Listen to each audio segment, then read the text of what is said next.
Hay casos que no llegaron a la televisión, pero mi ex era amigo de un federal de caminos. El asunto es que una vez su esposa me contó algo a medias, que no sé cómo tomar, pero lo creo 100%, puesto que a los días se cambiaron de casa y cerraron sus redes sociales. Hasta el día de hoy no he vuelto a saber nada de ellos, y estoy hablando de hace 10 años aproximadamente. Resulta que le pondremos Joaquín.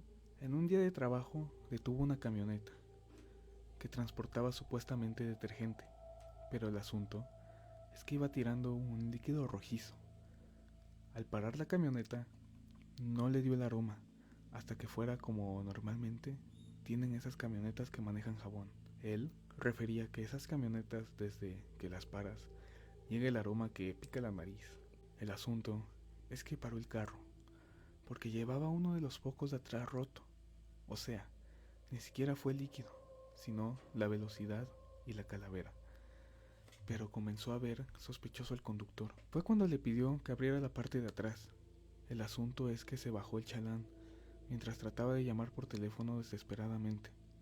Y Joaquín se comenzó a asustar, pensando que traían drogas. Total, dijeron que no traían las llaves. El chalán lleva a Joaquín a la parte trasera para demostrar que no había forma de abrir eso. Y en eso se escucha un disparo.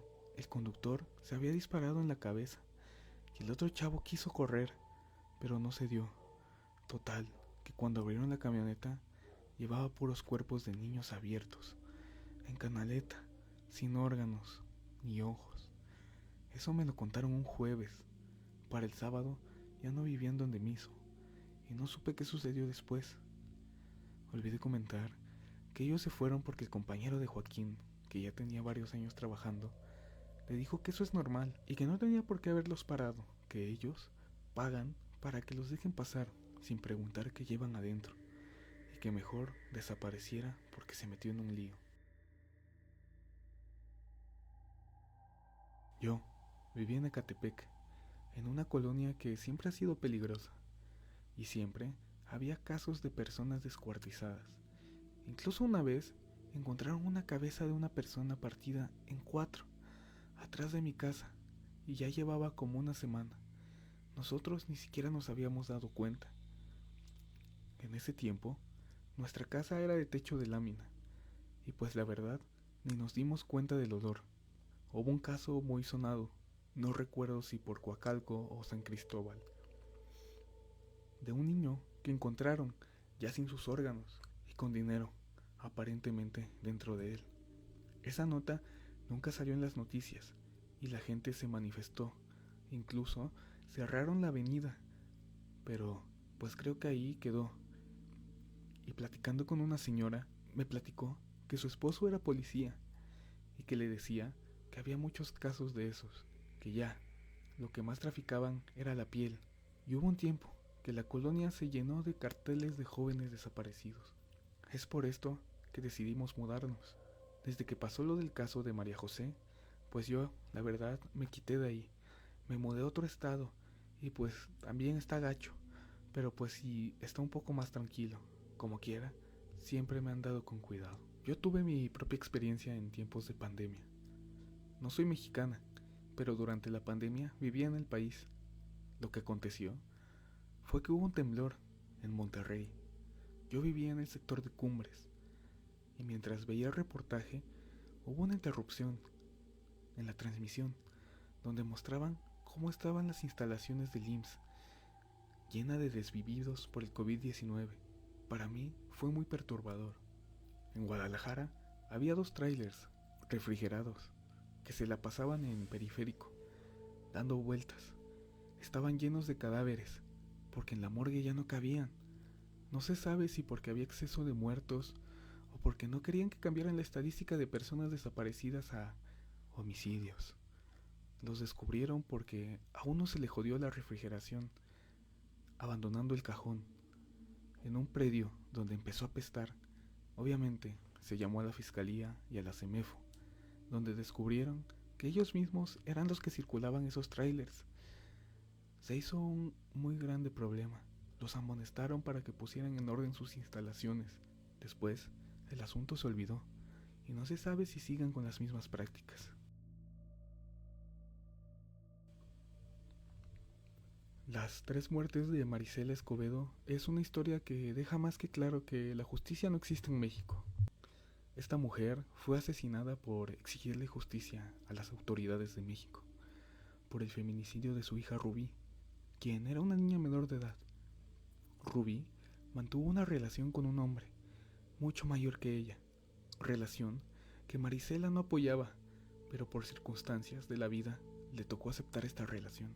Al poco tiempo, Rubí quedó embarazada, formando así una familia con este hombre. Tiempo después, fue reportada como desaparecida, pero las autoridades no recibían la denuncia de Marisela, ya que su marido decía que ella se había ido con otro hombre. Fue así que después de un mes de la desaparición de Rubí, las autoridades apenas tomaron la denuncia de Marisela. Después de tantas investigaciones de Marisela, sin ayuda de las autoridades, ella pudo encontrar al asesino de su hija y asimismo su cuerpo. Ofreciendo dinero por alguna información de Rubí y teniendo varias discusiones con su yerno, este aceptó asesinar a Rubí junto con todas las pruebas que tenían las autoridades. Aún así, este hombre fue declarado inocente, supuestamente por falta de pruebas. Marisela, con un gran vacío en su corazón y decepción, hacía marchas pacíficas para exigirle al gobierno de México justicia por su hija. Después de que las autoridades le dieran la espalda a Marisela, le negaran la búsqueda de su hija y el arresto de este hombre, Marisela fue asesinada por el crimen organizado en México, quedando así silenciada para exigir justicia y paz para su hija Rubí. La masacre de Allende, donde los Zetas, por culpa de un soplón apellidado Garza, fueron al pueblito de donde era ese tipo y levantaron a toda la gente con ese apellido, incluyendo niños, etc. Fueran o no familiares, los concentraban todos en una casa y los trascendieron. Con ayuda de la propia policía municipal, se la pasaron en domicilios y en las mismas patrullas trasladando gente. El mando militar a cargo de esas zonas y que se hizo de la vista gorda, luego, el anterior presidente lo premió haciéndolo secretario de la Defensa Nacional. Cuando estaba la guerra contra el narco, en la época de Calderón, había muchas ejecuciones y levantamientos en donde yo vivo. Hasta toque de queda hubo un tiempo. En esa época, yo tenía una conocida que desde siempre supimos que no tenía las mejores compañías. Y con ella se juntaba otra chica que también conocía desde la primaria. Esta chica estaba embarazada, ya casi tenía 8 meses. Cuando sucedió lo que les voy a contar, un día se corrió la noticia de que habían encontrado 2 cuerpos desmembrados en unas hieleras. Aquí, por donde yo trabajo, es Libramiento. Ya es casi puro tránsito pesado. Entonces, de noche está muy solo. Bueno, fueron a ver qué era lo que habían reportado. Y efectivamente, eran ellas 2. Los detalles que dieron sobre cómo encontraron los cuerpos eran horribles. Y lo sentí peor porque las 2 eran conocidas. A una de ellas, más amiga mía que la otra, y la otra, que estaba embarazada, pues sufrió más por lo que dice que le hicieron. A ella la desvivieron porque, según dicen, era pareja de una persona que estaba metido en eso, y era pesado, y como andaban peleando el territorio, pues ella fue la elegida para dejar su mensaje. Nunca se me va a olvidar la imagen que salió en las noticias y el sentimiento de tensión que había en todo el municipio. Y pienso siempre, ¿qué habría sido de ellas 2 si hubieran tenido una vida normal? No eran malas personas, se dejaron llevar por una vida de lujos, sin pensar en las consecuencias que tendrían. Aquí en Reynosa hubo un caso de varios adolescentes, de 19 años el mayor, 13 el menor, que amarraron un perro del cuello, se subieron a un caballo y arrastraron al muerto hasta que pereció. Hay un video circulando. Varios colectivos animalistas fueron a los alrededores de donde pasó esto para recuperar los restos del cachorro y encontraron más cadáveres de animales con signos de tortura, incluso abuso sexual. También los vecinos comentan que los muchachos son así porque la familia es así. Todo eso viene desde que los padres son jóvenes y le hacían lo mismo a los animales. También trataron de violar a una prima de ellos, entre todos, pero se las alcanzaron a quitar. Hubo manifestaciones y hasta peticiones del gobierno de Tamaulipas, pero al final, como siempre, quedó en nada.